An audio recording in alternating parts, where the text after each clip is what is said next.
खाना पीना, ये वहाँ पे रहता है। हमारा भी गाना बजाना और खाना पीना रहता है यहाँ पे। गाना बजाना मतलब क्या हमारा?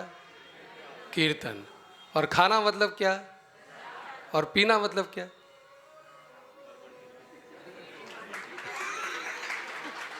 प्रभु जी कह रहे हैं पीना मतलब हर्बल टी।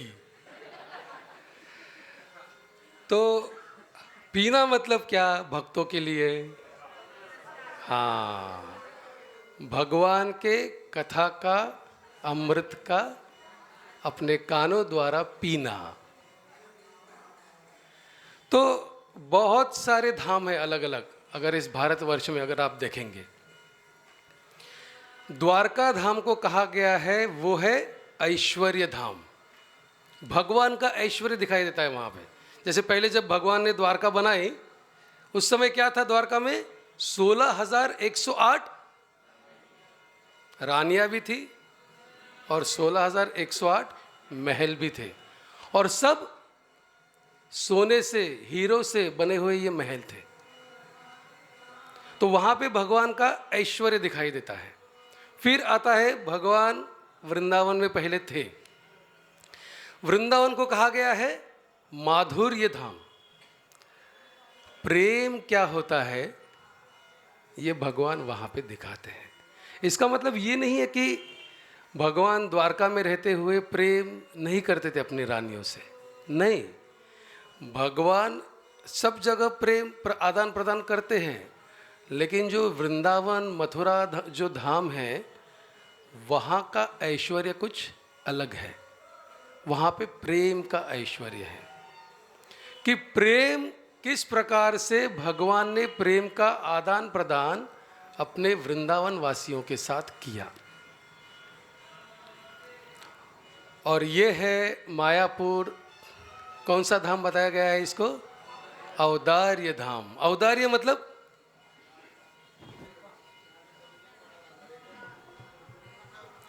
औदार्य मतलब कि भगवान यहाँ पे बहुत आसानी से सब कुछ दे देते हैं, सब कुछ। पात्र अपात्र ना देखी, न देखी स्थाना स्थान। यहाँ पे चैतन्य महाप्रभु कौन पात्र है, कौन अपात्र है, क्या स्थान है, ये देखते नहीं है। भगवान देखते हैं कि ये बद्ध जीवात्मा मेरे शरण में आया है, तो मुझे इसको अपनी कृपा देनी है। तो यहाँ कहा गया है कि अगर वृंदावन में कोई गलती से अगर अपराध करता है, तो पता नहीं कि उसको भगवान बाद में चांस देंगे या नहीं वृंदावन में प्रवेश करने के लिए। लेकिन कहा गया है कि अगर गलती से या अगर जानबूझ के अगर किसी के द्वारा यहाँ पे अपराध हो गया, तो चैतन्य महाप्रभु उसको उससे भी मुक्त करके अपनी कृपा प्रदान कर देते हैं। तो इसका मतलब ये नहीं है कि आप जानबूझ के प्रसंग आता है श्रीमद् भागवतम के 7वें स्कंद से। प्रहलाद महाराज को कृपा प्रदान करने के लिए या प्रहलाद महाराज की रक्षा करने के लिए भगवान नरसिंहदेव खंबे से प्रकट हो गए। हमारे लिए जो इस भौतिक जगत की जो बद्ध जीवात्माएं हैं, उनके लिए कहा गया है भगवत गीता में, भगवान कहते कि 3 द्वार हैं नरक के। कौन से? काम, क्रोध और लोभ। तो ये 3 जो नरक के द्वार है हमारे लिए, उसमें से एक जो लोभ है, भगवान को भी लोभ आ गया। तो 7वें स्कंद में जब भगवान नरसिंहदेव ने हिरण्यकश्यपु का उद्धार कर दिया, तो अभी भगवान का ये जो रूप था, ये रूप इस प्रकार से था कि उनकी स्वयं की पत्नी लक्ष्मी देवी भी वो कह रही थी कि मैंने अपने पति का इस प्रकार का रूप कभी देखा ही नहीं है। तो अभी कौन जाएगा समझाने के लिए? पत्नी जाएगी या ये ब्रह्मा जी, ये बाकी लोग जाएंगे? समझ में नहीं आ रहा है कौन जाएगा। तो सब डर रहे थे भगवान के पास जाने के लिए। तो आखिर में भेजा प्रहलाद को। और जब प्रहलाद महाराज गए और अपनी प्रार्थनाएं अर्पित की, तो भगवान नरसिंह देव जो है वो बहुत प्रसन्न हो गए। प्रसन्न हो गए, उन्होंने प्रहलाद महाराज को अपने गोद में बिठाया और गोद में बिठा के वो उसे चाटने लगे, क्योंकि सिंह का रूप था तो सिंह अपने बच्चों को चाटता है। तो भगवान नरसिंह देव जो है वो प्रहलाद महाराज को चाटने लगे और चाट रहे थे। तो प्रहलाद महाराज को बहुत प्रसन्नता हो रही थी, लेकिन जब उनके मुख की प्रसन्नता देखकर नरसिंह भगवान सोचने लगे कि मैं जन्म लिया भी कैसे? एक खंबे से। तो मुझे पता नहीं कि एक पुत्र किस प्रकार का प्रेम की अनुभूति करता है जब वो अपने पिता के गोद में होता है। और ये एक लोभ भगवान के हृदय में आया कि मुझे भी एक पुत्र प्रेम क्या होता है इसकी अनुभूति करनी है। तो नरसिंह भगवान के रूप में उनके हृदय में एक लोभ जागृत हो गया कि मुझे पुत्र का प्रेम क्या होता है इसकी अनुभूति करिए। इसलिए कहा गया है कि नरसिंह भगवान के अवतार के बाद भगवान के जितने सारे अवतार हुए, हर एक अवतार में भगवान जो है एक पिता या माता के द्वारा प्रकट हुए हैं। भगवान नरसिंह देव के बाद तो ये एक लोभ आ गया। तो ये एक लोभ का पूर्णता करने के लिए भगवान फिर आए, भगवान रामचंद्र के रूप में। तो अभी भगवान का अपने माता पिता के साथ संबंध क्या था वो हमें पता है। ऐसा संबंध था कि बस पूछो मत। दशरथ महाराज का प्रेम इस प्रकार से था प्रभु रामचंद्र के प्रति कि प्रभु रामचंद्र के विरह में उन्होंने अपना प्राण तक त्याग दिया। ये प्रेम था। और अभी भगवान जब बाल रूप में, कहा गया है कि भगवान का प्रेम अपने बांधवों के प्रति, भाइयों के प्रति, और भगवान का प्रेम अपने माता पिताओं के प्रति बहुत था। बताया गया है कि जब ये शिशु थे, राम, लक्ष्मण, भरत और शत्रुघ्न, इनको अलग अलग पालने में सुलाया था। तो ये जोर जोर से रोने लगे, इतने जोर जोर से रोने लगे कि पूछो मत। शायद उनको भूख लगी है, खिलाने का प्रयास किया, नहीं मान रहे हैं। बाहर घुमाने का प्रयास किया, नहीं मान रहे हैं। तो फिर हुआ क्या कि ये पालने में से सबको एक पालने में डाला गया, चारों भाइयों को। फिर भी रो रहे, जोर जोर से रो रहे। तो अभी तो कहा गया है कि वहाँ पे आए वशिष्ठ मुनि। उन्होंने कहा कि राम और लक्ष्मण को एक पालने में, एक झूले में, और भरत और शत्रुघ्न को दूसरे पालने में रखो। आप देखो ये शांत हो गए क्या नहीं। और जैसे ही राम, लक्ष्मण और भरत और शत्रुघ्न इनको अलग अलग पालने में रखा गया, उनका रोना बंद हो गया। तो बचपन से ही भगवान रामचंद्र का लक्ष्मण प्रति का प्रेम और भरत का शत्रुघ्न के प्रति का प्रेम दर्शाया जाता है। तो अभी दशरथ महाराज को जब पता चला कि अभी मैं बूढ़ा हो गया हूँ, कैसे पता चला दशरथ महाराज को? हाँ, बाल सफ़ेद दिखाई दिया। अभी देखो ये कब की बात है? त्रेता युग की। त्रेता युग में एक बाल सफ़ेद दिखाई दिया। क्या हुआ? दशरथ महाराज बोले अभी मेरा रिटायरमेंट का समय आ गया। आज हमारे अगर सबके सब बाल सफ़ेद हो जाते तो क्या होता है? उसको डाई और मेहंदी लगाते हैं। और ज़्यादा इच्छा होती है हमें इस भौतिक जगत में कर्म करने की।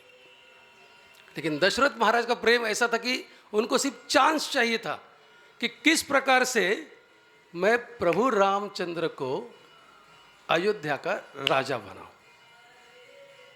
और अभी तो रामलला आ गए हैं अयोध्या में,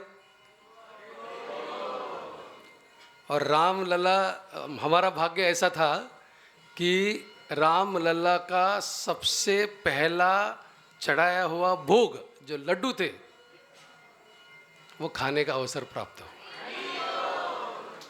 कितना भाग्य लगता है ना कि पहला भगवान को भोग लगाया हुआ लड्डू, वो प्रसाद। और क्यों मिला?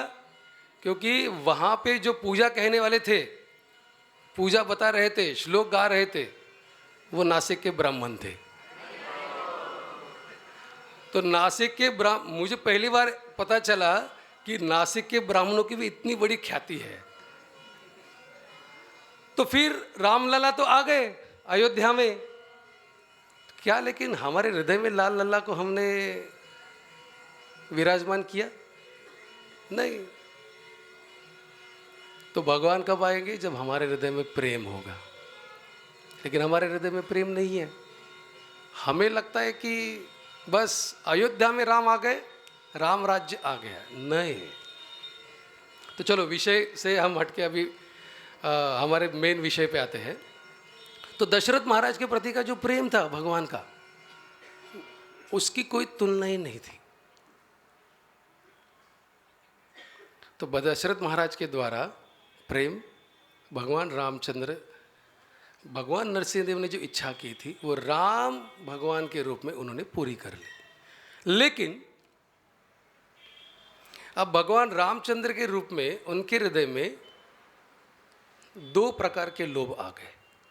पहले क्या लोभ आया था भगवान नरसिंह के रूप में? मुझे पुत्र प्रेम क्या है, एक पुत्र क्या अनुभूति करता है, वो मुझे लेना। अभी दो इच्छाएं प्रकट हो गई प्रभु रामचंद्र के हृदय में। अभी पहले तो मर्यादा पुरुषोत्तम कहा गया है प्रभु रामचंद्र को, और मर्यादा पुरुषोत्तम यानी हर एक चीज़ उन्होंने मर्यादा में की। सबसे पहले शादी मर्यादा में की। कैसे? एक पत्नी व्रत करके।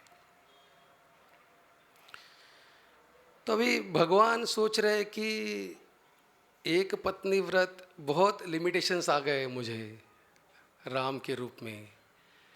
हालांकि इच्छा उनकी नहीं थी। और माता सीता की जब शादी हो गई प्रभु रामचंद्र से, और जब वो अयोध्या में आए तो माता सीता रोने लगी। और माता सीता श्री वैष्णव कहते हैं कि माता सीता रोने लगी तो प्रभु रामचंद्र ने पूछा कि ये तुम क्यों रो रही हो? तो माता सीता बोली, कहने लगे कि आप मुझे अभी इतना प्रेम कर तो रहे हैं, लेकिन कल जाके तुम्हारी आपकी शादी और किसी दूसरे के साथ हो जाएगी तो आपका तो मेरा प्रति का प्रेम कम हो जाएगा। फिर तो उस समय प्रभु रामचंद्र ने कहा कि मैं वचन देता हूँ कि मैं इस जन्म में एक पत्नी व्रत धारण करूँगा। तो लिमिटेशंस लग गए प्रभु रामचंद्र को वहाँ पे। तो ये एक पहली चीज़। तो भगवान रामचंद्र सोचने लगे कि इस जन्म में तो मैंने एक पत्नी व्रत धारण किया है, लेकिन अगली बार मुझे कुछ अलग चीज़ की अनुभूति करनी है। और दूसरी चीज़, भगवान रामचंद्र के हृदय में इच्छा प्रकट हुई कि मेरे दोस्त यहाँ पे सुग्रीव, ये बाकी लोग हैं यहाँ पे। कहा गया है कि दो प्रकार की दोस्ती कही गई है। साख्य रस कहा, साखी भाव कहा गया है। एक है संभ्रम और दूसरा है विश्रंभ। संभ्रम संभ्रम यानी जिस साख्य भाव में भय और श्रद्धा ये दोनों चीजें होती है, जो प्रभु रामचंद्र के रूप में हमें दिखाई देता है। सुग्रीव का जो प्रभु रामचंद्र के साथ का जो साख्य का भाव था, वहाँ पे भय भी था कि क्या मैं राम की इच्छा या राम को मदद करने के लिए क्या पूरी कर सकूंगा या नहीं कर सकूंगा। और दूसरी, उनके ऊपर विश्वास भी था। और ये है संभ्रम भाव सख्य का। दूसरा है विश्रम्भ, जहां पे किसी भी प्रकार के लिमिटेशंस नहीं है सख्य भाव में। देखा कभी आप लोगों ने प्रभु रामचंद्र अपने दोस्तों के साथ खेल रहे हैं, छाछ पी रहे हैं, अपने मुंह में छाछ को भर के रख दिया है और उधर से मधुमंगल आता है और जैसे भगवान कृष्ण के मुख पे मार देता है मधुमंगल और वो जो छाछ है भगवान के मुख पे उड़ जाता है। कभी रामचंद्र के बारे में आपने कभी ये सब सुना है? नहीं। तो प्रभु रामचंद्र सोचने लगे, उनके मन में दो इच्छाएं प्रकट हुई। पहली इच्छा तो ये कि अभी मेरा एक पत्नी व्रत के अलावा मुझे देखना है कि प्रेम क्या है एक पत्नी से ज़्यादा करने के बाद। और दूसरा कहा गया है, उनके अंदर भाव पैदा हुआ कि दोस्ती क्या है, सख्य क्या है, ये भी मुझे जानना है। और फिर भगवान रामचंद्र ये दो लोभ को लेके भगवान श्री कृष्ण के रूप में आ गए। अभी भगवान श्री कृष्ण के रूप में आ जाने के बाद भगवान श्री कृष्ण के हृदय में अभी उन्होंने सोचा, अभी तो मुझे इतने सारे दोस्त हैं कि बस पूछो मत। और दूसरा क्या था? जाग रहे ना आप? क्या था पहला?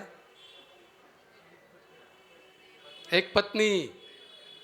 हाँ, तो अभी इस रूप में भगवान की कितनी शादियां हुई कृष्ण रूप में? 16,108। बस दो इच्छाएं पूरी हो गई भगवान की। लेकिन कृष्ण रूप में आने के बाद भगवान की इच्छा और बढ़ गई, लोभ बढ़ गया और अभी 3 इच्छाएं आ गई भगवान के अंदर, भगवान श्री कृष्ण के अंदर।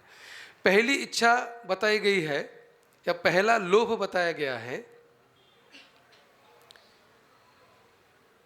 कि राधा रानी के साथ का जो संबंध था भगवान श्री कृष्ण का, भगवान सोचने लगे कि राधा रानी जिस प्रेम की अनुभूति करते हैं उस प्रेम की अनुभूति को मुझे भी अनुभव करना है। दूसरा लोभ आया भगवान के अंदर कि मेरी जो सुंदरता है, ये क्या आकर्षण है मेरे सुंदरता का, इसका अनुभव मुझे करना है। और तीसरी इच्छा आई कि जब राधा रानी मेरी सुंदरता को देखती है तो वो क्या अनुभव करती है। पहली इच्छा प्रेम की अनुभूति क्या है वो मुझे देखना है।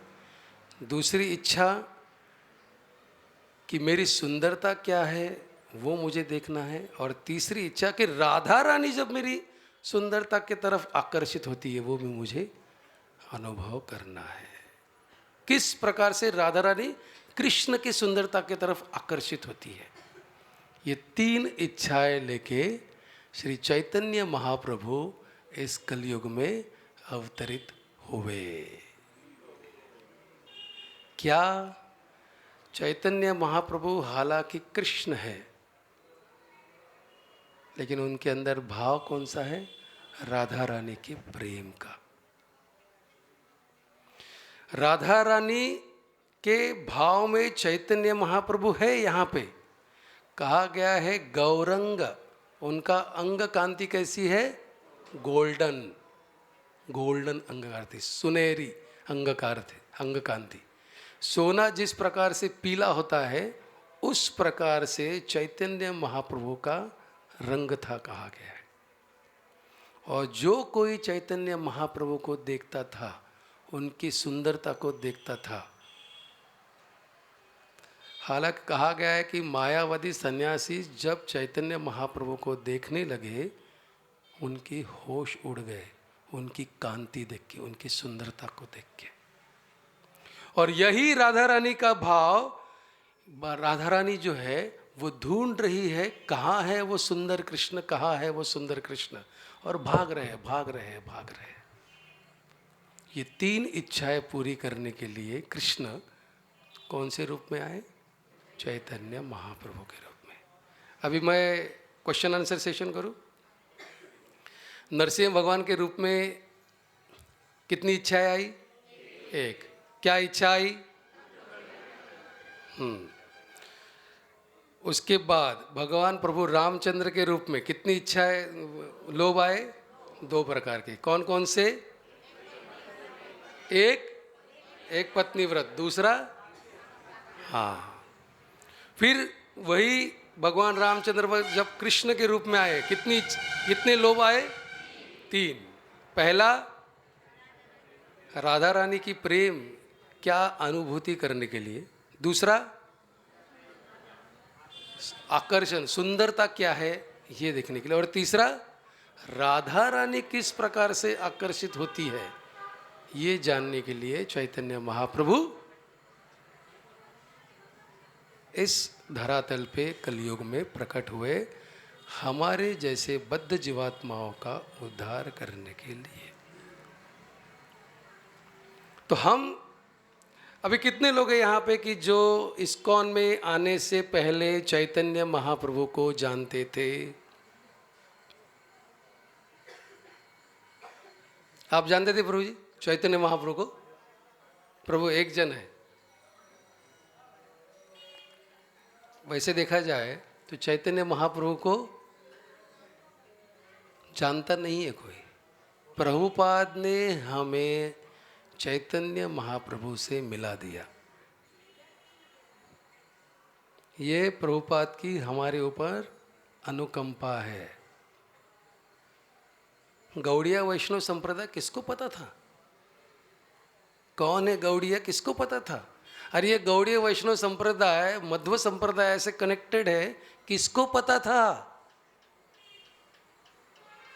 गौरंग नित्यानंद, कृष्ण और बलराम गौरंग महाप्रभु और नित्यानंद प्रभु के रूप में आए हैं, किसको पता था? इस कलियुग का युग धर्म हरे कृष्ण महामंत्र है, किसको पता था? ये हरे कृष्ण कृष्ण कृष्ण हरे हरे, हरे राम राम राम हरे हरे, किसको पता था? हमें क्या पता था? हरे राम राम राम हरे हरे, हरे कृष्ण कृष्ण कृष्ण हरे हरे। अभी भी बहुत लोग कंफ्यूज होते हैं कि अरे प्रभु जी तुम्ही मंत्र उल्टा का बरं म्हणता, इस्कॉन वाले तुम्ही, हाँ बोलते हैं ना। जो कोई व्यक्ति पहली बार इस्कॉन में आता है वो सबसे पहले यही सोचने लगता है कि ये लोग मंत्र उल्टा क्यों गाते।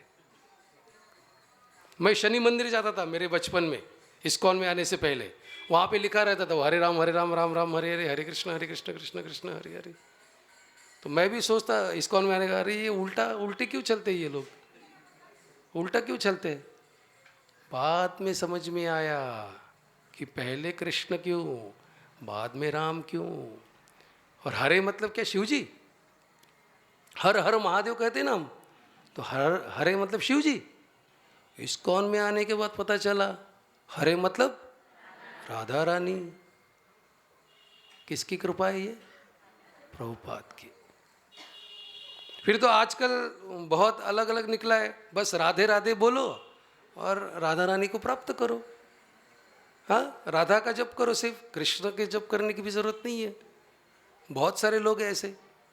एक आचार्य को पूछा गया कि राधा नाम अगर इतना श्रेष्ठ है तो ये लंबा महामंत्र हरे कृष्ण कृष्ण कृष्ण हरे हरे, हरे राम राम राम हरे हरे ये जपने की क्या ज़रूरत है? सिर्फ राधा राधा राधा राधा जपो, बस उद्धार कर लो। और राधा रानी की तरफ कृष्ण भी आकर्षित होते, क्यों नहीं?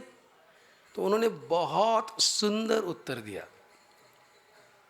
उन्होंने कहा, जो कोई व्यक्ति राधा और कृष्ण इनको अलग करता है, उन्हें कभी भी उनकी कृपा प्राप्त नहीं होती है। रावण सीता को चाहता था, राम को नहीं, और शूर्पणखा राम को चाहती थी, सीता को नहीं। दोनों की हालत क्या हो गई हमें पता है। तो अगर कोई सिर्फ कृष्ण का नाम ले रहा है, वो भी पूर्ण नहीं है, और अगर कोई सिर्फ राधा रानी का नाम ले रहा है, वो भी पूर्ण नहीं है। हमें किसका नाम लेना है? हरे कृष्णा कृष्ण कृष्ण हरे हरे, हरे राम राम राम हरे हरे। चैतन्य महाप्रभु ने और अभी के जो आचार्य है श्रील प्रभुपाद, इन्होंने हमें ये हरे कृष्ण महामंत्र का जप और कीर्तन करने के लिए कहा है, इसलिए हम उसको फॉलो करते हैं। तो ये कारण बताया गया है, कई कारणों में से एक कारण बताया गया है कि क्यों चैतन्य महाप्रभु कलयुग में प्रकट हो गए। सबसे ज़्यादा जो पतित है ना, उनको कृपा बांटते रहते चैतन्य महाप्रभु। इसका मतलब हमें नहीं है कि हमने ये सोचना चाहिए कि मैं सबसे पतित हूँ, हमने ये सोचना चाहिए, तब जाके महाप्रभु की कृपा मिलेगी। एक कोई हमने कहा तिलक लगा दिया, कंठी माला पहन ले कि हम अपने आप को शुद्ध भक्त समझने लगते, बस अभी तो मैं इस जन्म में भगवत धाम चला जाऊंगा, मेरे लिए अरे वो बाहर वैकुंठ विमान खड़ा ही है। नहीं, हमारे अंदर की आसक्तियां अभी तक कम नहीं हुई है। इतना आसान नहीं है कि बाहर विमान आएगा और हम बस बैठ के चले जाएंगे। तुकाराम महाराज ने भी जय जय राम कृष्ण हरि जप किया और चले गए वैकुंठ गमन। विमान आया था उनके लिए, वो रेडी थे, all time he was ready. Are we ready?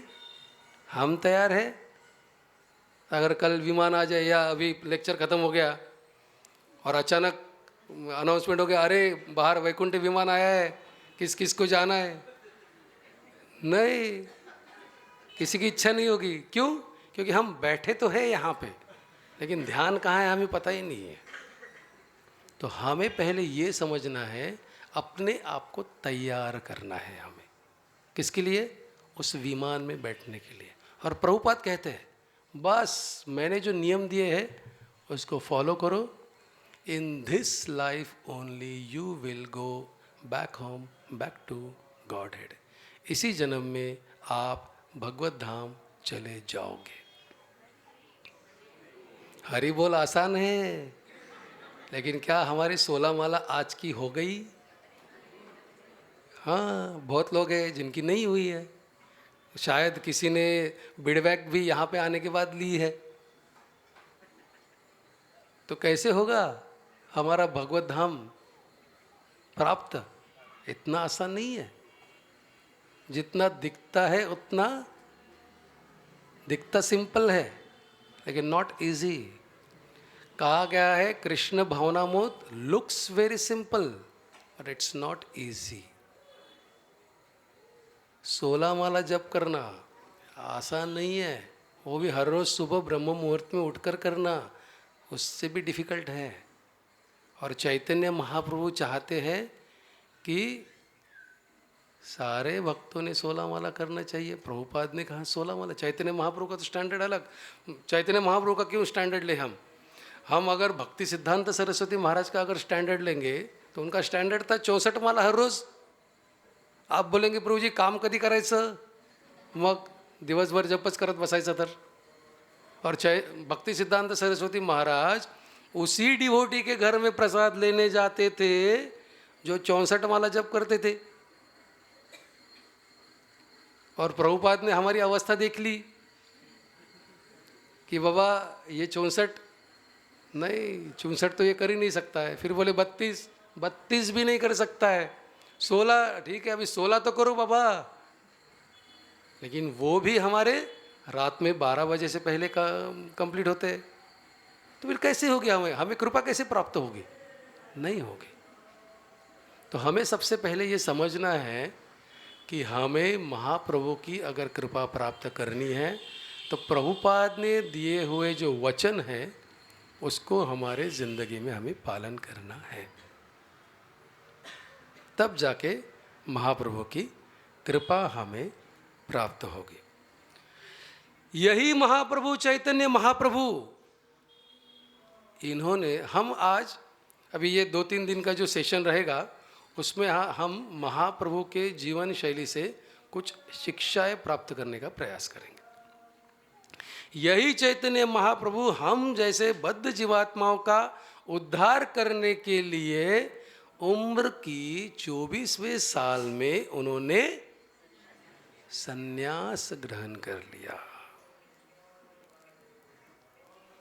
तो पहली शिक्षा आती है कि भक्तों ने अपने मतलब चैतन्य महाप्रभु ने त्याग किया, अपने गृहस्थी का, घर का त्याग कर दिया। शिक्षा है, लेसन है कि भक्तों को अपने निजी जीवन में तैयार रहना चाहिए त्याग के लिए। इतना आसान नहीं है त्याग। इतनी सारी आसक्तियां हैं हमारे अंदर और इन आसक्तियों को रखते हुए हमें प्रभुपाद के दिए हुए वचनों का पालन करना है। Not easy, very difficult. किस प्रकार का त्याग करना है हमें? क्योंकि हम हमारे शरीर से इतने आसक्त हैं तो बाकी की चीज़ें तो बहुत दूर की है।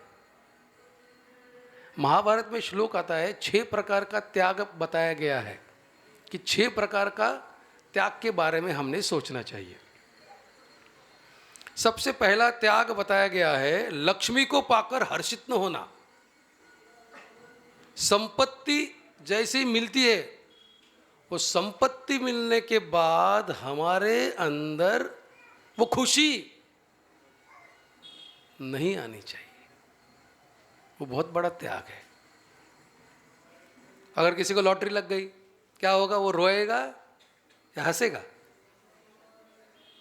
खुशी मनाएगा या मातम मनाएगा? हाँ, मातम मनाएगा ना। खुशी मनाएगा, अरे बस अभी मुझे पैसे प्राप्त हो गए। लेकिन कहा गया है कि पहला त्याग हमारे पास अगर, और लक्ष्मी की आसक्ति तो इतनी रहती है कि बस पूछो मत। जो जिंदगी में हम जो कुछ कर रहे हैं ना, वो किसके लिए? रोकड़े के लिए कर रहे हैं ना, रोकड़े के लिए। इसलिए अगर हमें पैसे दिखाना है तो कैसे दिखाते हैं हम? ऐसे, मतलब चला जाता है वो, ऐसा चला जाता है, उड़ जाता है। और जब करना है कैसे? हाँ, जब किया हुआ हमारे तरफ आता है और पैसा, हाँ ऐसा ही दिखाता है। कभी पैसे ऐसे दिखाते क्या हम? ऐसे ऐसे नहीं, पैसा ऐसे दिखाते हैं, ऐसा। हाँ, माता जी बोल रही कि हाथ से अगर ऐसा करेंगे तो हमारे पास आएगा, लेकिन दिखाते समय हम ऐसा ही दिखाते हैं, रोकड़ा, कितना पैसा हुआ। तो ये आने वाला है और ये आने वाला कल जाने वाला है।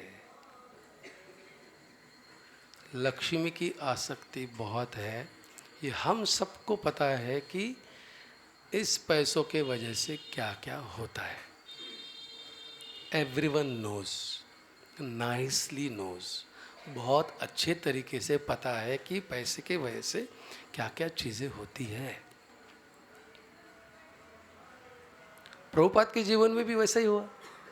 प्रभुपाद की पत्नी को पैसे चाहिए थे। क्या किया प्रभुपाद की पत्नी ने? प्रभुपाद ने जो कुछ लिखा था क्या किया? बेच दिया। और बेच के क्या किया? हाँ, और प्रभुपाद को समझ में आ गया अभी ये पैसे कुछ काम के नहीं है और ये पत्नी भी कुछ काम की नहीं है। और प्रभुपाद ने पूछ लिया टी और मी, और पत्नी ने क्या डिसाइड किया? टी। मज़े में बोल दिया मुझे मुझे आप नहीं, मुझे टी चाहिए। बस प्रभुपाद छोड़ के चले गए सब कुछ। त्याग। अगर हमें हमारे जीवन में कुछ प्राप्त करना है, त्याग बहुत ज़रूरी है। कुछ ना कुछ तो देना पड़ेगा हमें भगवान को, कुछ ना कुछ। तो अभी हमारे ऊपर है हमारी आसक्ति कहाँ पे अटकी हुई है। वो भय लगा रहता है हर एक व्यक्ति को। पता है भय किस कारण के कौन सबसे ज़्यादा डरता है? One who is very much attached, जो बहुत आसक्त है, वही व्यक्ति के हृदय में डर बना रहता है। और ऐसा डर बना रहता है किस चीज़ के बारे में? कि मैं ये कहीं खो न दूं। त्याग की भावना नहीं आ सकती अगर हमारे अंदर आसक्तियाँ हैं। आसक्तियों को हमें छोड़ना पड़ेगा अगर हमें महाप्रभु की कृपा प्राप्त करनी है तो। दूसरा त्याग बताया गया है, यज्ञ, होम, कुएं, तालाब, बगीचे आदि बनाने के लिए धन खर्च करना।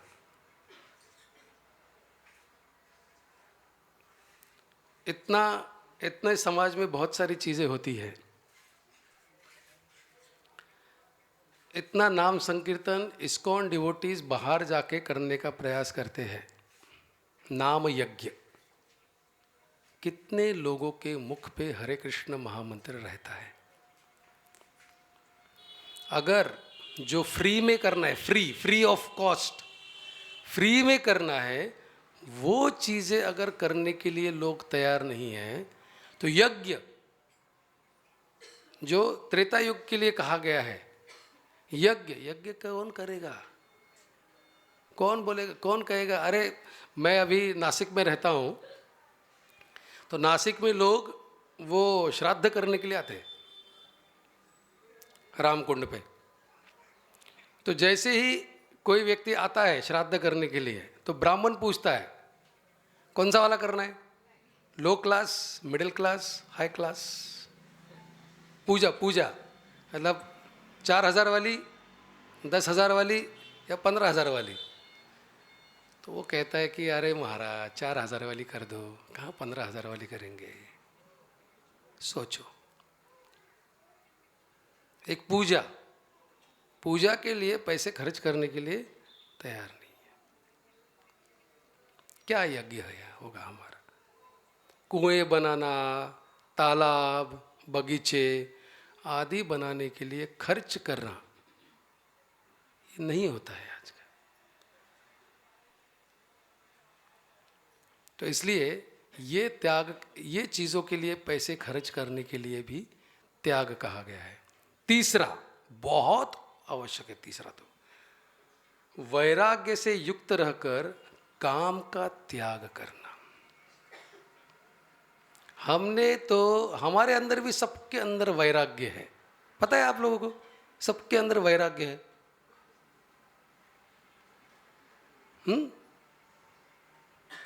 किस प्रकार का वैराग्य है? हमने काम का नहीं, हमने राम का त्याग कर दिया। कितना बड़ा वैराग्य है हम, है ना? कि हमने काम का नहीं, राम का त्याग कर दिया। तो हमसे बड़े वैराग्य और कौन हो सकते?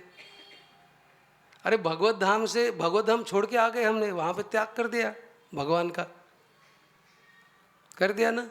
किसकी इच्छा पूरी करने के लिए? अपने खुद के मन की कामनाओं को पूरा करने के लिए हमने कृष्ण और राम इनका त्याग कर दिया। लेकिन नहीं, वो जो त्याग है वो हमें इस भौतिक बंधन में हमेशा के लिए बना के रखेगा। अगर हमें हमारे दुखों से, इस चक्र से, जन्म मृत्यु जरा व्याधि के इस चक्र से अगर निकलना है तो हमें क्या करना पड़ेगा? हमें काम का त्याग करना पड़ेगा और राम को स्वीकार करना पड़ेगा। ये सबसे बड़ा त्याग। मैं बहुत लंबा नहीं लूँगा क्योंकि बहुत सारे मुद्दे हैं। और वैराग्य के मार्ग पे चलते हुए काम का त्याग करना, ये सबसे बड़ा त्याग कहा गया है। हाँ, पहला कौन सा कहा मैंने? त्याग। लक्ष्मी पाकर हर्षित न होना। दूसरा,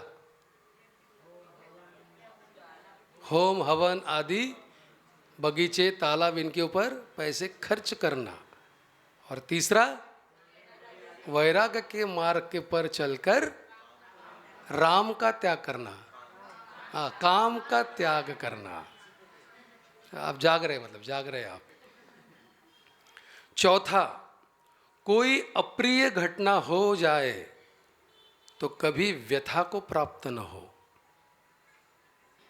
अगर कुछ अनुचित घट गया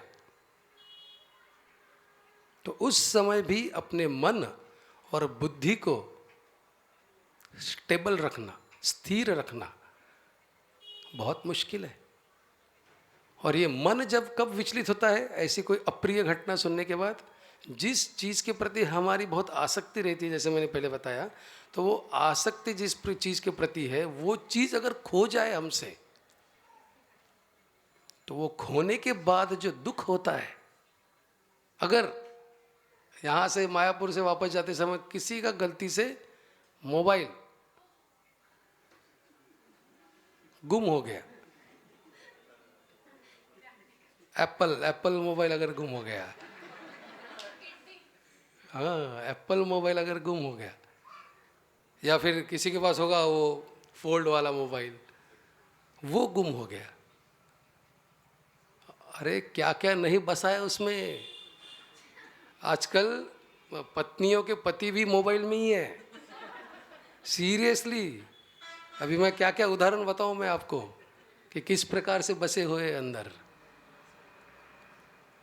और क्या क्या नहीं कर रहा है। ये मोबाइल की आसक्ति मतलब देखो ऐसी है कि रात में सोने से पहले मोबाइल का दर्शन होता है और सुबह उठने के बाद भी मोबाइल का ही दर्शन होता है। सबसे पहले होता है ना? कितने लोग हैं जिनका नहीं होता है? चलो ईमानदारी से बताओ। नहीं, माता जी एक है, उनका नहीं होता है दर्शन। दो, शर्मा प्रभु एक है, वो बोल रहे नहीं, दो चार लोग हैं यहाँ पे। अभी बच्चे तुम्हारे पास मोबाइल नहीं है इसलिए बोल रहे हो। हाँ, आप लोगों के पास मोबाइल नहीं है इसलिए आप लोगों ने हाथ ऊपर कर दिया, लेकिन जिनके पास मोबाइल है उनको पूछो क्या अवस्था है उनकी। हाँ, आसान नहीं है। देखो, ये एक छोटी सी मोबाइल की आसक्ति अगर ये गुम हो गया तो बेचैन कर देता है हमारा मन हमको। Then what to speak about when we are living this body. जब हम ये शरीर छोड़ेंगे ना, दर्द किसको होता है मृत्यु के समय? जिस व्यक्ति की अपने शरीर के प्रति बहुत ज़्यादा आसक्ति है, उस व्यक्ति को दर्द होता है। वह व्यक्ति मृत्यु से डरता है। लेकिन जो शुद्ध भक्त है वो अपने शरीर से आसक्त नहीं रहते, इसलिए वो कहते हैं कि अगर चाहे मुझे मृत्यु आए भी या ना भी आए, मैं तो बस भगवान चैतन्य महाप्रभु, कृष्ण और राम, इनके नाम में मैं अपने आप को डुबा दूंगा। इतनी आसान नहीं है कि अप्रिय घटना होने के बावजूद स्थिर रहना। वर्ल्ड कप मैच चल रहा है और वर्ल्ड कप मैच में वन साइड मैच हो गई। ओ, पूरा आज छुट्टी लेके मैंने मैच देखी थी, लेकिन कमबख्त भारत हार गया, निकम्मे कहीं के। हाँ, होता है ऐसे। अभी माता यहाँ पे शायद आप लोगों ने वर्ल्ड कप मैच देखी नहीं होगी, लेकिन ये इधर नासिक के डिवोटीज है, इनको पूछो, इन्होंने छुट्टियाँ लेके मैच देखी है। हाँ, और वो चालू ही रहता है, स्कोर क्या हुआ, स्कोर क्या हुआ, स्कोर क्या हुआ। अप्रिय घटना सुनने के बाद ये एक त्याग है। चौथा हो गया। पांचवा, अपने अभिष्ट पदार्थ या स्त्री पुत्र आदि इनकी कभी याचना न करना। स्त्री ने कभी पुरुष के लिए याचना नहीं करनी चाहिए और पुरुष ने कभी स्त्री की बहुत ज़्यादा याचना नहीं करनी चाहिए, उससे आसक्ति बढ़ती है। वो ये भी बहुत बड़ा त्याग है। इसलिए तो वो त्याग अलग होता है। लेकिन जैसे कभी किसी दाम्पत्य में पति की मृत्यु हो गई समझो, क्या एक रात के लिए भी वो पत्नी जिन्होंने पूरा जीवन अपने पति के साथ निकाला है, क्या एक रात के लिए उस डेड बॉडी के साथ वो पत्नी अकेले रहना चाहेगी? नहीं। तो हमारे अंदर ये त्याग किस प्रकार से होना चाहिए कि मुझे अभी भगवान ने जिम्मेदारी दी है, मेरी पत्नी की, मेरे बच्चों की जिम्मेदारी दी है, वो मुझे पूर्ण करनी है। और बच्चों को और पत्नी को लगना चाहिए कि मुझे अभी मेरे पति की जिम्मेदारी दी गई है, वो मुझे पूर्ण करनी है। बस जब ये इधर फिक्स होगा तो समझ लो कि महाप्रभु की कृपा हमें मिलेगी। और आखिरी बताया गया है छठा, सुयोग्य याचक के आ जाने पर उसे दान करे। याचक मतलब अगर कोई गेस्ट आता है या कोई भिक्षुक आता है तो सुयोग्य, अभी उसके ऊपर बहुत बड़ा प्रवचन हो सकता है, लेकिन कहा गया है कि ऐसे व्यक्ति को देख के दान देना, नहीं तो वो रजोगुण वाला दान, तमोगुण वाला दान और सत्वगुण वाला दान। तो सत्वगुण वाला दान हमारा होना चाहिए।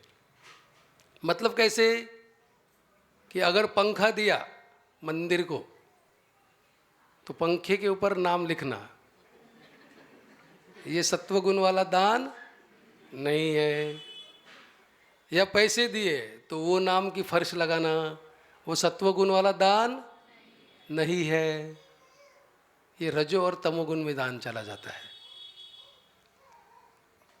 ऐसा दान देना चाहिए कि अगर बाएं हाथ से दिया तो दाएं हाथ को समझ में भी नहीं आना चाहिए कि दिया। होता है ना बहुत बार, जैसे पति जब ऑफिस से घर आता है या अपने शॉप से घर आता है तो पत्नी पता तक नहीं चलने देती है कि कब पति के पॉकेट में से पैसे निकाल लिए। होता है ऐसे, मुझे बताया किसी ने, इसलिए मैं बोल रहा हूँ, क्षमा करना, आप नहीं हो गए आप लोग ऐसे। और वो जब पूरे दिन हर महीने में कुछ पैसे छोटे छोटे जमा किए हुए, थोड़े जमा किए हुए, वो एक तो कॉट के नीचे, वो गद्दी के नीचे, या फिर किसी तकिए के अंदर, और अलग अलग ऐसे कोने रहते, या किसी स्टील के डब्बे के अंदर डब्बा रहता है और उसके अंदर पैसा रखा जाता है। होता है ना ऐसे? हाँ माताएं, होता है ना ऐसे? हाँ होता है। मेरी माँ करती थी, मुझे याद है। तो लेकिन हमारे अंदर ये भाव होना चाहिए देने का। और किसको देने का? योग्य याचक, जो सही में ज़रूरतमंद है। और उसको देने के बाद इच्छा ये नहीं रखना कि मैंने इसके ऊपर उपकार किए या इसके ऊपर मेहरबानी की या मैंने दिया इसको इसलिए आज ये इतने डिंगे मार रहा है, मैंने इसको सिखाया इसलिए आज इतना डिंगे मार रहा है। ये नहीं होना चाहिए। तो इसलिए योग्य याचक को दान देना ये भी एक त्याग बताया गया है। तो सबसे पहला लेसन हमने क्या सीखा कि हमारे एक भक्त होने के नाते हर एक व्यक्ति को अपने अंदर त्याग की भावना रखनी चाहिए। और जब ये त्याग की भावना हमारे अंदर रहेगी तब निश्चित ही चैतन्य महाप्रभु ने जिस प्रकार से बद्ध जीवात्माओं का उद्धार करने के लिए उम्र की 24वें साल में संन्यास आश्रम को ग्रहण करते हुए हमारा उद्धार किया, एक त्याग किया, उसी प्रकार का एक कण मात्र त्याग हमें हमारे जीवन में लाना है। हरे कृष्ण कृष्ण कृष्ण हरे हरे, हरे राम राम राम हरे हरे। 6:45 बज गए, क्या करना है? हाँ, करना है? कीर्तन करना है या लेक्चर करना है? तो दोनों भी करेंगे, कीर्तन बाद में, लेक्चर पहले।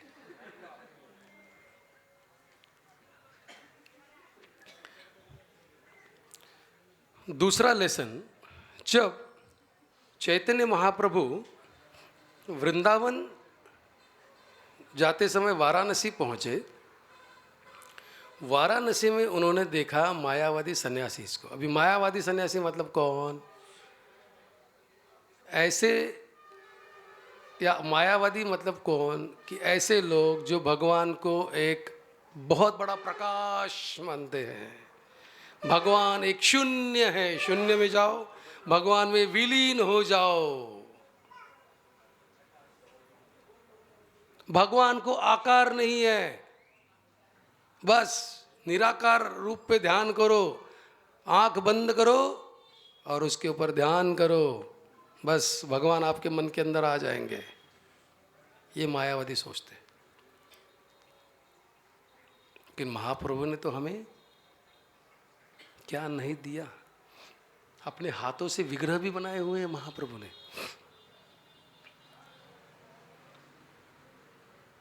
तो ये जो सन्यासी थे, मायावादी सन्यासी, ये सारे वेद जानते थे, लेकिन चैतन्य महाप्रभु जो हरे कृष्ण महामंत्र अपने गुरु द्वारा बताई हुई चीज़ का प्रचार कर रहे थे, तो ये लोग चैतन्य महाप्रभु को, ये सन्यासी चैतन्य महाप्रभु को गाली देते थे। ये क्या बेवकूफ़ी लगाए रखी है, ये क्या सन्यासी होकर नाचता है? ये श्री कृष्ण चैतन्य नाचता है? एक सन्यासी के लिए ये शोभा देता है नाचना? आपको कभी दिखाई नहीं देगा आपको कि सन्यासी नाचते हुए। सिर्फ इस्कॉन में दिखाई देगा आपको सन्यासी नाचते हुए, क्योंकि ये वो हमारे मिशन में किसने दिया है? महाप्रभु ने दिया है। अगर आप बाकी वैष्णव संप्रदाय में भी अगर जाएंगे ना, सन्यासी मतलब एकदम धीर गंभीर आपको दिखाई देंगे। कभी मध्व सन्यासी को आप नाचते हुए दिखाई नहीं देंगे आपको, या श्री वैष्णव कभी नाचते हुए दिखाई नहीं देंगे आपको। सिर्फ इस्कॉन में, गौड़ीय वैष्णव संप्रदाय में आप आएंगे ना तो नाचते हुए दिखाई देंगे। चैतन्य महाप्रभु की परंपरा है ये। लेकिन चैतन्य महाप्रभु ने ये उनकी गालियाँ भी सहन की। दूसरी शिक्षा आती है, किस प्रकार से एक वृक्ष के तरह हमने सहन करना सीखना है। अभी राधानाथ महाराज तो अपने हर एक प्रवचन में पहले त्रिनादपि सुनीचेन तरोरिव सहिष्णुवा अमानिना मानदेन कीर्तनीय सदा हरि, कीर्तनीय सदा हरि, कीर्तनीय सदा हरि कहते थे। एक वृक्ष के समान हमको सहनशील बनना है, बहुत डिफिकल्ट है। क्या क्या नहीं होता है। किसी ने अरे किया कि हमको कारे बोलने के रेडी रहते हैं ना, चाहे वो पति पत्नी हो, बच्चे हो, माँ हो, कोई भी क्यों ना हो, बहन भाई हो, आरे किया तो कार्य करने के लिए हमारे पास जवाब रहता है। किस प्रकार की सहनशीलता हमारे अंदर है। कहा गया है जिसके अंदर सबसे ज़्यादा गुण रहते हैं उसको ही सबसे ज़्यादा तकलीफ होती है। पांडव सब प्रकार से गुणवान थे, इसलिए उनके गुणों को देखते हुए कौरव जो है उनके अंदर घृणा तैयार होती थी पांडवों को देखते हुए। कौरव सहनशील नहीं थे, पांडव सहनशील थे, और इस प्रकार की सहनशीलता थी पांडवों के अंदर। उस सहनशीलता के वजह से उन्होंने भगवान श्री कृष्ण को प्राप्त कर लिया। कहा गया है कि हमें भी अगर कृष्ण को प्राप्त करना है और नाम में अगर रुचि प्राप्त करनी है तो सहनशील तो बनना पड़ेगा, नम्र बनना है, नम्र। कभी आपने देखा है कि नारियल के पेड़ को कभी कोई पत्थर से मार रहा है नारियल गिराने के लिए? ताट रहता है, एकदम खड़ा रहता है ना, ताट। आम के पेड़ को, आम जब लगे हुए रहते हैं तो झुक जाता है वो पेड़, बहुत बहुत सारे आम जब लगते हैं उसको झुक जाता है ना। और वो मीठे आम रहते हैं, वो पत्थर खाता है वो वृक्ष। नारियल का पेड़ कभी पत्थर नहीं खाता है। अगर उसको पत्थर मिला तो कब वो नारियल, भरोसा नहीं है। नम्र रहना। और भक्ति सिद्धांत सरस्वती महाराज कहते हैं ये हर एक भक्त की जिम्मेदारी है कि उन्होंने सीखना है कि नम्र कैसे बनना है। और अगर नम्र बनेंगे, नम्र बनना मतलब क्या? टॉलरेट करना मतलब, सहन करना मतलब, किसी भी प्रकार के व्यक्ति को और किसी भी प्रकार के सिचुएशन को हमने टॉलरेट करने के लिए सीखना है। हमारे इस्कॉन के एक सन्यासी होके गए जिनका नाम था महाविष्णु महाराज। वो अभी रहे नहीं, उनका समाधि पहले नासिक में था लेकिन अभी नहीं है। तो ये शिकागो से फ्लोरिडा उनको फ्लाइट पकड़ना था और शिकागो के एयरपोर्ट पे वो रुके हुए थे अपने एक शिष्य के साथ। वेट कर रहे थे कब बोर्डिंग की अनाउंसमेंट होगी तो मैं बोर्डिंग करूँगा। तो ये शिष्य जो है वो महाराज को कहने लगा कि महाराज मुझे प्यास लगी है, मैं जस्ट जाके पानी पी के आता हूँ। तो शिष्य गया पानी पीने के लिए, और ये जैसे ही गया तब तक अनाउंसमेंट हो गई बोर्डिंग के लिए, जो जो रेडी है वो आप बोर्डिंग कर सकते हैं। तो अभी महाराज ने देखा ये तो चला गया, और बोर्डिंग पास, फ्लाइट में अंदर जाने के लिए बोर्डिंग पास लगता है। तो वो बोर्डिंग पास महाराज के पास नहीं, शिष्य के पास, वो तो चला गया पानी पीने के लिए। तो महाराज गए बोर्डिंग करने के लिए, उन्होंने रोका, बोले बोर्डिंग पास कहाँ है? झगड़े किया महाराज ने, नहीं मुझे जाना है, वो उसके पास है बोर्डिंग पास, वो आएगा उसके पास से ले लो। और जाके बैठ गए अंदर, और ये शिष्य आके ढूंढ रहा है महाराज कहाँ है, महाराज कहाँ है, महाराज कहाँ है, दिखाई नहीं दिए। बोर्डिंग का पास दिखा के वो अंदर चले गए, देखा महाराज अंदर बैठे हुए हैं। तो जैसे ही फ्लाइट शुरू हो गई तो ये शिष्य पूछने लगा कि महाराज बोर्डिंग पास मेरे लिए थे तो आप मेरे लिए रुके नहीं?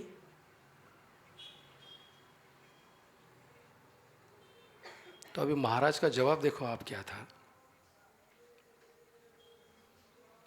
अगर मैं तुम्हारे लिए राह देखूंगा तो मेरा भगवत धाम का फ्लाइट भी जो है वो मिस हो जाएगा।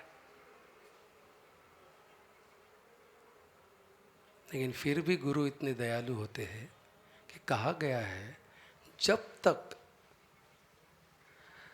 किसी गुरु का एक शिष्य जब तक भगवत धाम जाता नहीं है, सब के सब जब तक भगवत धाम जाएंगे नहीं, तब तक गुरु को फिर से इस भौतिक जगत में आना पड़ता है जन्म लेके। इतनी बड़ी जिम्मेदारी होती है एक शिष्य की, एक गुरु की। और महाराज यहाँ पे क्यों कहने लगे if I will wait then how I will go back home, back to godhead. अगर मैं राह देखूंगा तो मैं भगवत धाम कैसे जाऊंगा? तो ये शिष्य कहते हैं महाराज ने मुझे ऐसे कहने के पीछे का उद्देश्य ये था क्योंकि महाराज मुझे किस प्रकार से सहन कर रहे थे ये मुझे पता है।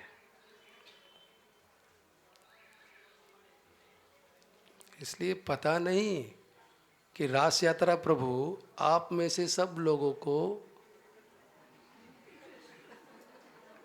किस प्रकार से सहन कर रहे हैं। लेकिन ये उनकी महानता है कि हमारे फॉल्ट्स, हमारे वीकनेस, ये सब को नज़रअंदाज करते हुए वो हमें मायापुर लेके आए।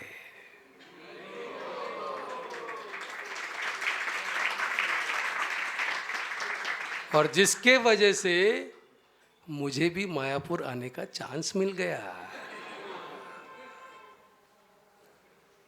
तो फिर देखो कितनी बड़ी जिम्मेदारी रहती है गुरु की। इसलिए कहा गया है कि जो व्यक्ति सहन कर सकता है वह व्यक्ति को भगवान बहुत ज़्यादा प्रिय करते हैं,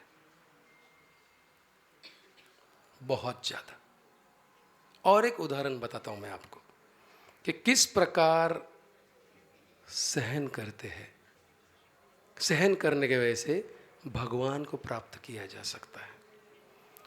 एक प्रभुपाद के सन्यासी शिष्य होके गए जिनका नाम था गौर गोविंद स्वामी महाराज।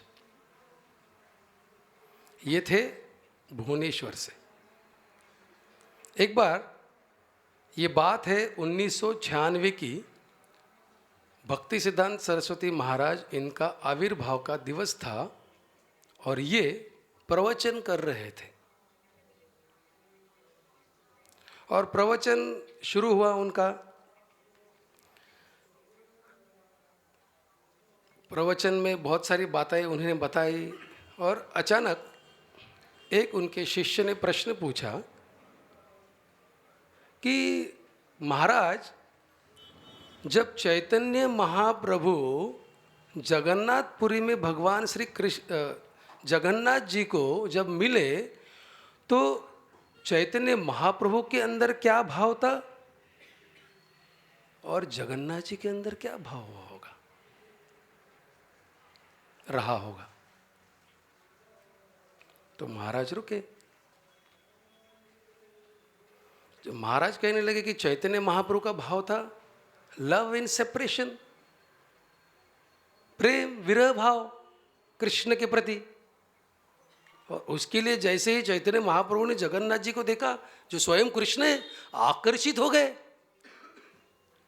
और जगन्नाथ जी भी आदान प्रदान करने लगे। लेकिन अचानक ये कहते हुए महाराज रुक गए और ये बताते बताते महाराज के आंखों से रोने लगे, आंसू आने लगे। बोले स्टॉप स्टॉप स्टॉप, रुक जाओ रुक जाओ। बोले मुझे क्षमा करना कि मैं कुछ कह नहीं पा रहा हूं, स्टॉप। उनका आवाज कम हो गया महाराज का। महाराज कहने लगे ऐसे आवाज में, कीर्तन करो कीर्तन करो कीर्तन करो। और सब लोग कीर्तन करने लगे। और जैसे ही जोर जोर से कीर्तन होने लगा, महाराज ने हा गोपाल ऐसा कह के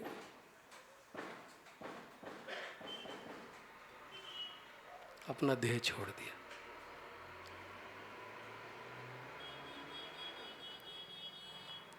देह छोड़ने से पहले महाराज ने कहा कि मेरे जो गोपाल है उनका फोटो मेरे पास लाके दो। और उस गोपाल का दर्शन करते हुए महाराज ने हा गोपाल कहा, अपना आखिरी शब्द, और अपने प्राण त्याग दिए। एकमात्र ऐसे सन्यासी शिष्य है प्रभुपाद के जिन्होंने लेक्चर देते हुए अपने प्राण त्याग दिए। और उनके शिष्य कहते हैं, क्यों महाराज का ये भाव था? क्योंकि हमें पता है महाराज ने अपने जीवन में किन किन चीज़ों का त्याग किया है। इतना आसान नहीं है भगवान को प्राप्त करना। अगर आप उनकी बुक पढ़ोगे, उनके ऊपर बुक भी लिखी गई है गौर गोविंद स्वामी महाराज के ऊपर, अगर वो बुक पढ़ोगे ना तो सही में रोएंगे आप। मैंने एक बार पढ़ी थी ये बुक। कब पढ़ी थी, किस इमोशंस में पढ़ी थी मैंने? एक बार यूँ हुआ, अभी मैनेजमेंट में हूँ, उसके पहले मैनेजमेंट में नहीं था मंदिर में, तो थोड़ा स्ट्रिक्ट मैं, तो मेरे लिए कंप्लेंट कर दी प्रेसिडेंट के पास मंदिर के कि ये सहस्त्र शीर्ष निकम्मा, इसको आप सुधारो थोड़ा सा, इसको बोलने की अकल नहीं है, तमीज़ नहीं है। कितने लोग गए ब्रह्मचर्य आश्रम में से? 20 में से कुछ 10-12 लोग चले गए मेरी कंप्लेंट लेके। हाँ, मैं बोला अरे यार मैंने तो अभी कुछ किया ही नहीं, मैं तो सिर्फ सिखाता हूँ, बताता हूँ कि अरे ऐसा करो ऐसा करो। वो परफेक्शनिस्ट बोलते हैं ना, परफेक्शनिस्ट का प्रॉब्लम यही होता है। तो कंप्लेंट की नहीं, तो मुझे रहा ही नहीं गया। मुझे समझ में आया, दोपहर में मेरी कंप्लेंट की, समझो आज दोपहर में कंप्लीट की। मैं गया एक फ्लैट में, अपने आप को अंदर से बंद कर दिया। मैं किसी को कुछ नहीं बोलूँगा, अपने आप को बंद कर दिया रूम में। रात में डिनर नहीं लिया, दूसरे दिन का सुबह का नाश्ता नहीं लिया, और लंच भी नहीं लिया, भूखा। और दोपहर में जब मैंने अपने आप को बंद कर दिया, मैं एक बुक लेके गया, और वो बुक थी गौर गोविंद स्वामी महाराज इनके लाइफ की। और जब मैंने उस बुक में सीखा, देखा कि उन्होंने अपने जीवन में क्या क्या सहन किया है, बोला अरे सहस्त्र शीर्ष निकम्मे, तेरे लिए इतनी सा एक कुछ चीज़ नहीं बोल दी तो गुस्सा होके खाना तक नहीं खाया। तो मैंने उस दिन दोपहर से लेके शाम तक, और दूसरे दिन सुबह से लेके दोपहर तक पूरी बुक पढ़ डाली मैंने वो। और फिर समझ में आया कि सहनशीलता क्यों बहुत ज़्यादा आवश्यक होती है। जैसे हमें भी कभी गुस्सा आता है, कुछ लोगों की आदत रहती है खाना ही नहीं खाते। तो मेरी दादी मुझे कहा कहती थी, मेरी दादी, मैं गुस्सा बहुत करता था। मेरी दादी कहती थी राग आणि भीख माग, जो ज़्यादा गुस्सा करेगा उसको भीख मांगनी ही पड़ेगी। सहन करने के लिए हमें हमारे ज़िंदगी में सीखना है किस प्रकार से सहन करना है, चाहे हमारे ऊपर पत्थर मारे या हमारे ऊपर फूल फेंके। अब ये सब आचार्यों के वचन है, मैं भी नवसिखिया ही हूँ, बता रहा हूँ, मैं भी प्रयास कर रहा हूँ। सहन करने के लिए सीखना है। इसलिए कहा गया है कि वैष्णव कभी कंप्लेंट नहीं करते। ध्रुव महाराज के जीवन में माँ खराब निकली, और प्रहलाद महाराज के जीवन में बाप खराब निकला, है ना। लेकिन ध्रुव महाराज जो खराब माँ, उसकी बातें सुनने के बाद अपनी जन्म देने वाली माँ के पास गए, और उनकी इच्छा के द्वारा भगवान को प्राप्त करने के लिए निकल गए। और वही प्रहलाद महाराज भी, बाप खराब था लेकिन कभी कृष्ण को छोड़ा नहीं। तो अगर हमें सही में सहन करने के लिए अगर सीखना है, तो बाहर के कितने भी मोटिवेशनल स्पीकर के लेक्चर सुनो, कुछ भी करो, नहीं सहन कर पाओगे।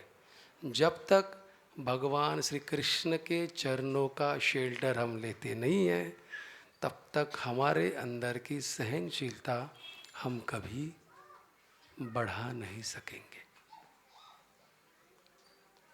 प्रभुपाद ने क्या क्या सहन नहीं किया यहाँ पे आने के बाद, क्या कहाँ से शुरुआत की थी।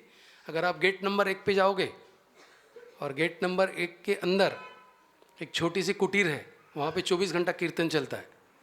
उस कुटीर से श्रील प्रभुपाद जी ने मायापुर के इस्कॉन का प्रचार चालू किया, और आज पूरे जगत में सबसे बड़ा भव्य चंद्रोदय मंदिर जो है वो कहाँ हो रहा है?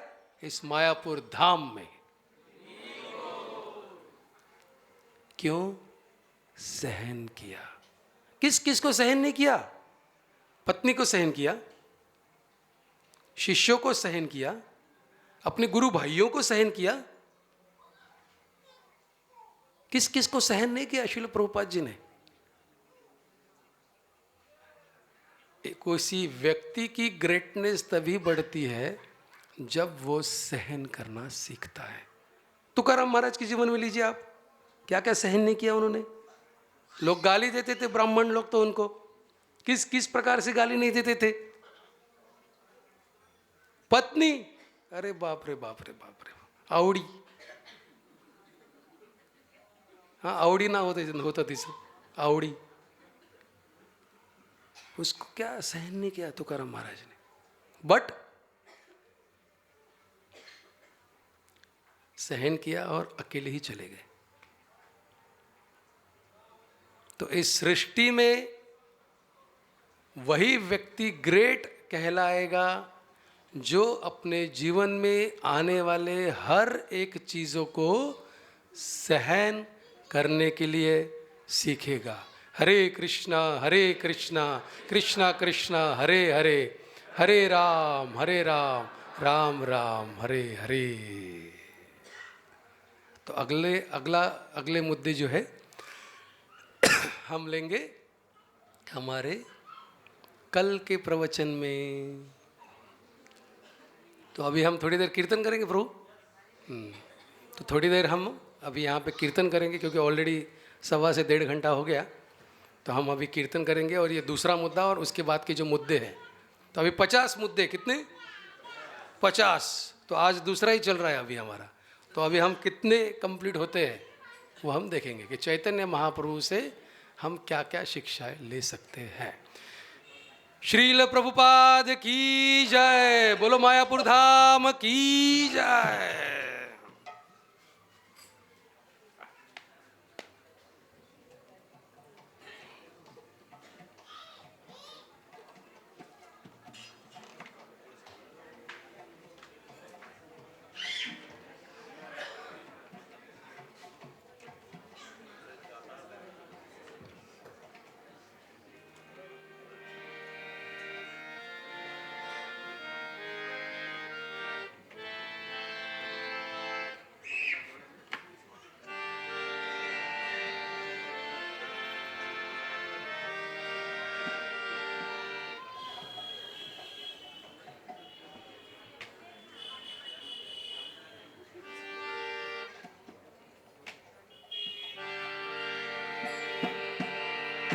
नमो विष्णुपादाय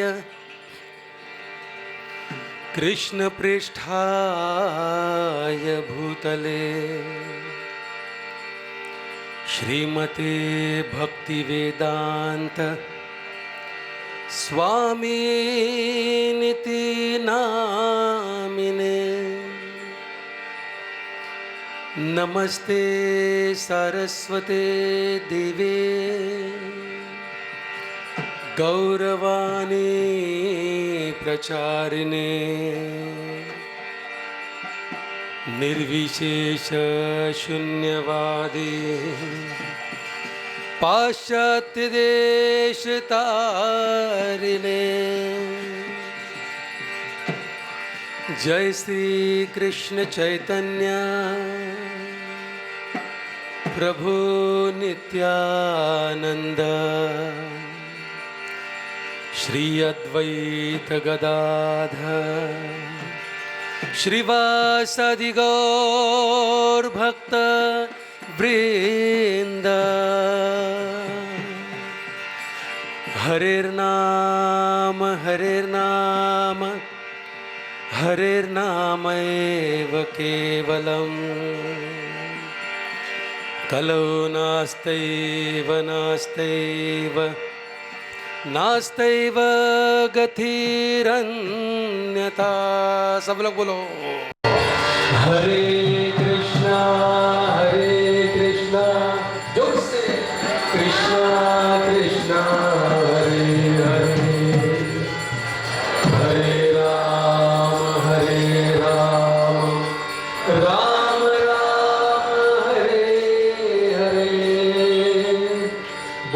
धर्म श्री हरिनाम संकीर्तन यज्ञ की श्री गौरांग महाप्रभु की श्रील प्रभुपाद की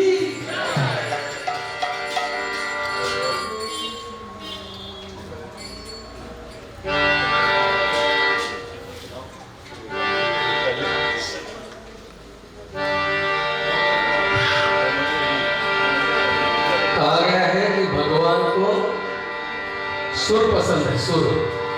भगवान को असुर पसंद नहीं है। मैंने पिछली बार भी कहा था आपको, जब जगन्नाथपुरी में शायद हम कीर्तन कर रहे थे उस समय। सुर के दो अर्थ होते हैं।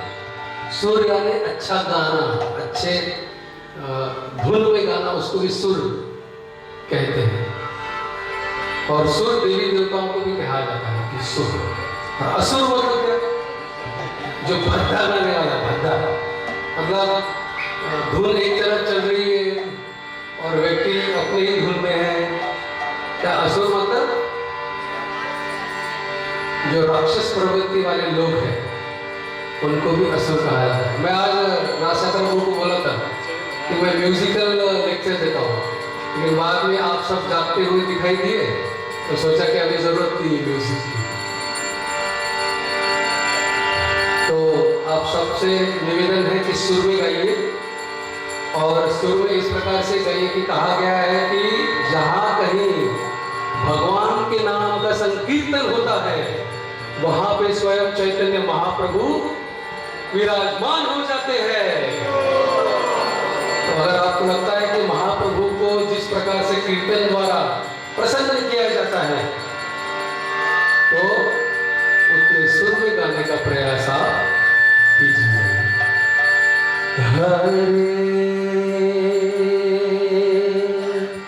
कृष्णा हरे कृष्णा कृष्णा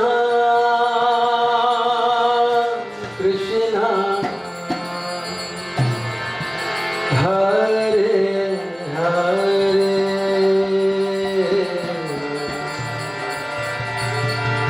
हरे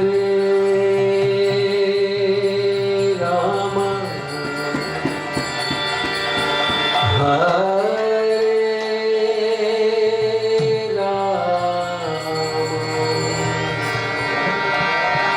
राम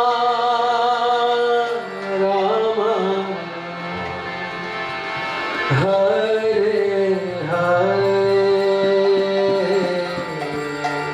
बोलो हरे कृष्णा हरे कृष्णा कृष्णा कृष्णा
राम राम राम हरे हरे बोलो हरे कृष्णा हरे कृष्णा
Hare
हरे हरे राम राम राम हरे हरे हरे कृष्ण कृष्ण हरे हरे हरे राम राम राम हरे हरे कृष्ण कृष्ण हरे हरे